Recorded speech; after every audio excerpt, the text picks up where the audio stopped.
Trillanes is the person behind the Oakwood Mutiny and the Manila Peninsula Siege. Which was against who? It was against President Gloria Macapagal Arroyo. Trillanes stood on the platform of anti-corruption against Arroyo. We do not know the dealings, the negotiations behind the mutiny and the siege. That is not discussed publicly. When did we next see Trillanes? We saw him next in the Jejomar Binay attack. Vice President Binay was a candidate, a presumptive candidate for the 2016 election. And then what did he do? He attacked Vice President Binay on the platform of anti-corruption. But you must remember, he never attacked President Aquino on the platform of anti-corruption.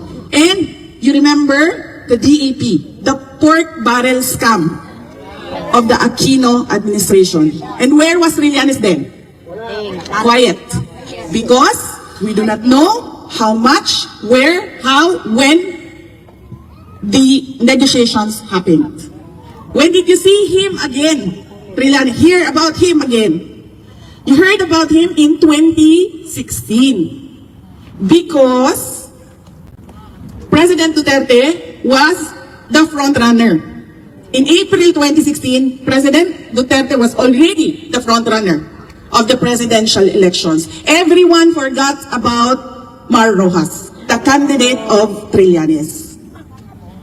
Everyone was focused on Rodrigo Duterte, including Trillanes. This was the first time you heard about EJK, DDS, bank accounts, billions in the bank accounts. This was in 2016. In 2017, he filed the communication in ICC. And if you can remember, President Duterte never did anything against Trillanes, against the witnesses of Trillanes during the Senate hearing. He presented Bato-Bato, he presented Las Cañas, and he claimed so many things about the Davao Death Squad. And what did President Duterte do? He told everyone, pabayaan nyo yan. It is his right to speak. It is his freedom to talk about the Davao Death Squad. So that is... Okay na ng payong, sir. Ay, ma'am, sorry, ma'am. That is Trillanes. Against Gloria Arroyo, anti-corruption. Against Binay, anti-corruption. Against Rodrigo Duterte, anti-corruption. EJK. But do you hear him speak of anti-corruption when it comes to President Aquino and President Marcos? No. Makes you question. What is the anti-corruption platform for? Whose interest is he serving? Yellow. This is yellow, pink, red. Lahat ng kulay, maliban lang sa green. Lucky Charm! What? Maliban sa green at black. Thank you, friend. Diba? He is quiet when negotiations happen for his interest. But if negotiations are for the interest of, against the interest of Trillanes, he is noisy. So that is 2017 in the background of the person who sent the communication to ICC. Now here comes ICC. Yes, we take into consideration, and then yes, we will investigate. We will put on hold the investigation through the years, and then come 2021, we will investigate. And who is the person? Who was the prosecutor who finally defended the investigation? It was Prosecutor Karim Khan, who was dismissed for an entirely different issue, but there was one issue about Karim Khan in relation to the case of President Rodrigo Duterte. And what was it? He had conflict of interest because his previous work was representation of the victims of supposed EJK under the Commission on Human Rights in the Philippines. That was his conflict of interest. But did ICC say categorically that you have conflict of interest? No. They did not. They just said that the appearance of impropriety excludes him from this case. But how can you give credibility to an investigation by someone who represented the victims? And now you're saying he must be investigated and prosecuted. That is clear conflict of interest. It muddles the entire investigation. That is our complainant, that is our prosecutor. We go to jurisdiction.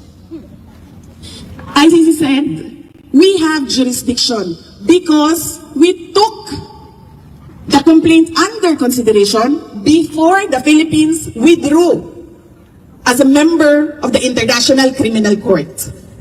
And what does that mean? It means that if you take it under consideration, before withdrawal of a country, there will always be an open complaint, open under consideration, open investigation through the years, even if the ICC will not act on it.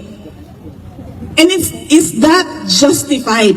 Of course not, because it will be a perpetual investigation. There must be an end to the perceived liability, to the under consideration, to the investigation. Otherwise, it will be 300 years from now, assuming this ICC still exists. will exist for 300 years, there will be an open under consideration complete communication inside the ICC. That is what the countries who are withdrawing now from the ICC should watch out. Because if there is something under consideration there, even if they withdraw 50 years from now, kung buhay pa yung ICC, they can file a case. That is why we have been saying, you have no jurisdiction.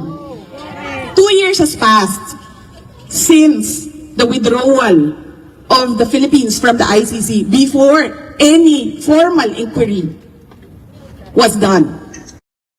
If that is allowed, then there will be no end to the ICC going after sovereign nations. That is jurisdiction. We go to how the ICC disregarded how former President Rodrigo Duterte was kidnapped from the Philippines. They say, it doesn't matter to us how he was taken, where he was taken, by what means he was taken. What matters to us was that he was delivered to The Hague and endorsed to the ICC. If this is about justice, then why does it allow injustice to happen to people who are respondents of communications, of complaints inside ICC? Next, we go to interim release, the release of President Duterte. There are 3 things in the Rome Statute that are to be considered before a release can be considered or granted to a respondent. First is that he is not a flight risk. Second is that he does not, will not, cannot obstruct the ongoing investigation. And third, he cannot continue to commit crimes under the ICC jurisdiction. You saw President Duterte being pushed, pulled outside of the room, pushed into a plane. Is that a person who is a flight risk? He cannot even walk 3 steps and fall to the ground. In fact, how many times has he slipped and hit his head in detention? No one can count anymore. And no one is talking about it. Because why? President Duterte is the Asian poster boy in answer to the attacks that ICC is only going after the black race.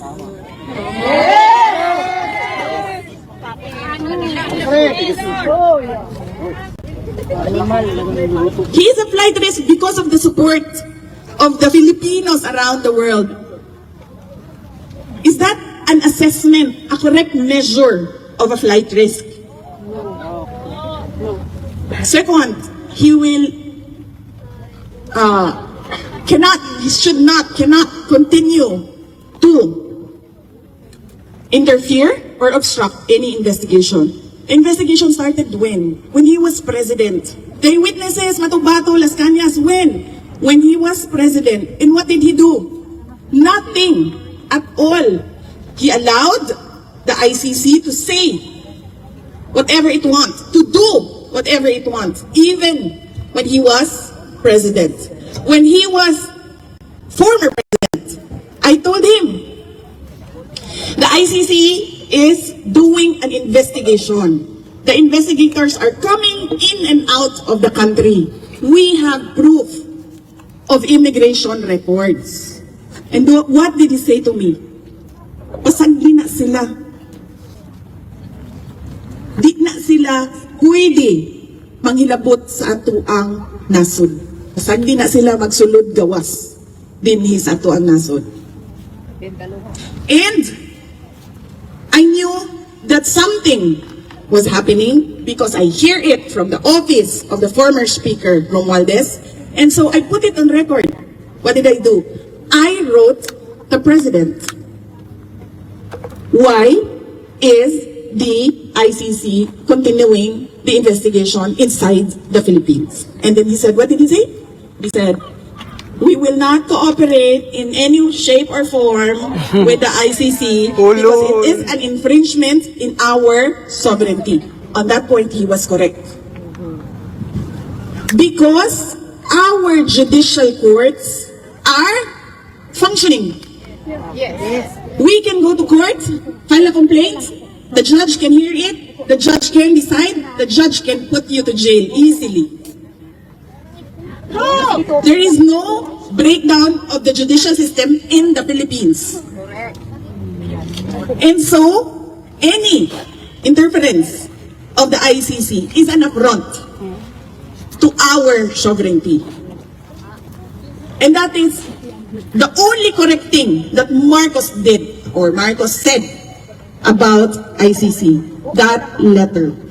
But did he follow through on what he said? He presented a letter, he released an official letter, but his left hand was doing other negotiations. He was doing exactly the opposite of his letter. He was allowing the investigation to happen, supported by the House of Representatives and Antonio Trillanes. And so we go to the corruption in the investigation. Former soldiers, former employees of Congressman Zaldico already executed affidavits saying that they were told to exchange pesos to dollars because this will be delivered to the ICC investigators through Trillanes. And this is not hearsay because the person who did the delivery, who received the instructions, who went to the money exchange and exchanged for dollars, who delivered the money was the same person who talked to Zaldico. And so, Grabe, no? how do we characterize Trillanes and Marcos in relation to ICC? Yes, they are traitors to a Filipino and to the country. But more than that, ang ICC ay tuta ni Trillanes at ni Marcos. Yes! Yun yun.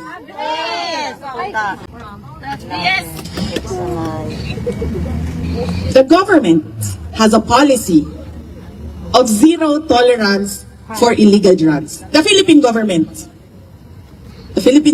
has a policy of zero tolerance for illegal drugs. How did the administration of President Duterte implement this policy? They created the drug war. That is the program. That is the anti-drug program. It is called drug war. Tukhang.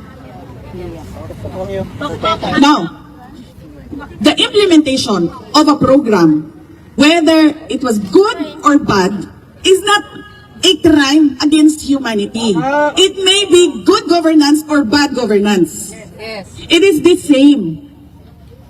It is the same with how President Marcos is running the country right now. It can be good governance or it is clearly bad governance. That is not a crime against the Filipino population. How a program is implemented, whether there were mistakes, errors, it was a bad program, is not a crime against humanity. That is the crime that they are saying that President Duterte has done to the Filipino people. And they cannot even say right now if the victims are truly victims of the drug war. Because gun violence is so common in the Philippines. I have a husband. My husband has a mistress. I can hire a gunman for 5,000 pesos to kill the mistress. That is how, for 5,000 pesos. That is how bad gun violence in the Philippines is. And that is, again, yes, TJK. So how can you say that all your listed victims, all your listed complainants are supposed victims of the drug war? It can be that it is a crime against passion. It can be murder because of a third party in a relationship. It can be plain hold up. So how can they say now that all the victims there are victims of the drug war that is supposed to be a crime against humanity? So that is the crime. And what are they doing right now? This is 1 year past the day President Duterte arrived in The Hague. How many years? 1 year and 4 months. 1 year and 4 months. And nothing has happened in the case. It is an unjust delay and unjust detention of President Rodrigo Duterte. Mainly because he does not pose a flight risk. He will never impede, obstruct any investigation. We saw that already when he was president, when he was not president. And third, he will not continue to commit crimes kuno. Correct. Because that was a program during his administration, an implementation of a policy by government. How can an implementation of a policy by government be a crime against humanity? Uwi na tayo, tay. That is the ICC and the case of Rodrigo Roa Duterte.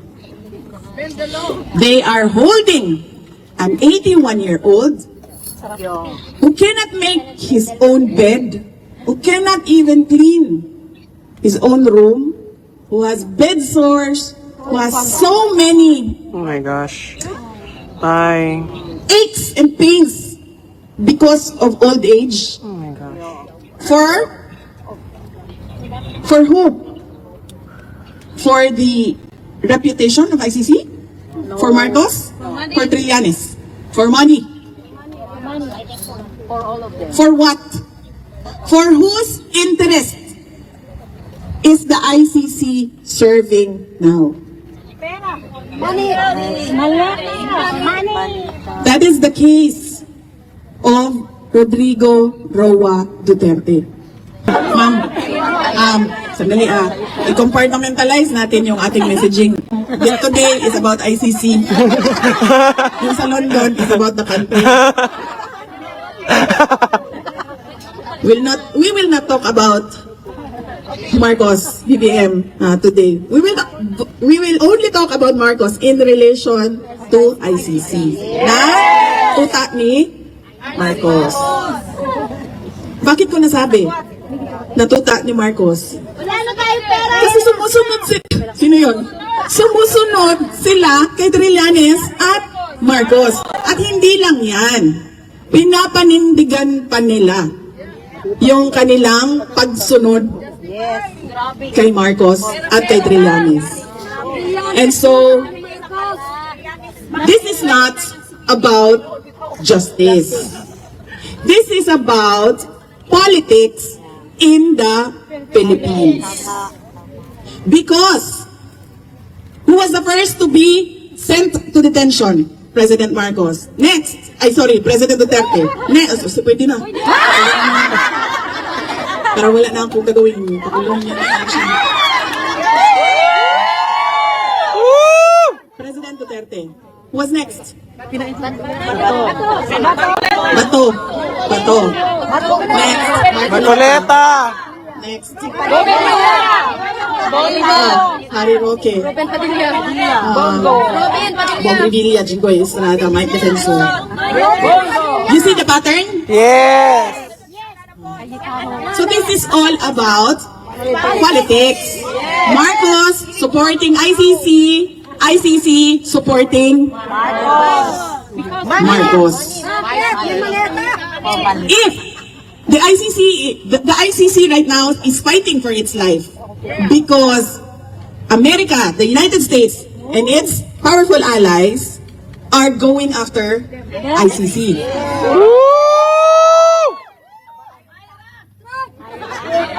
If the ICC wants the world to respect the institution, they should first know how to respect the law. Yes. Because this is a time in the history of the world where the motto of institutions is bend the law. Bend the law for your interest and for the interest of your allies.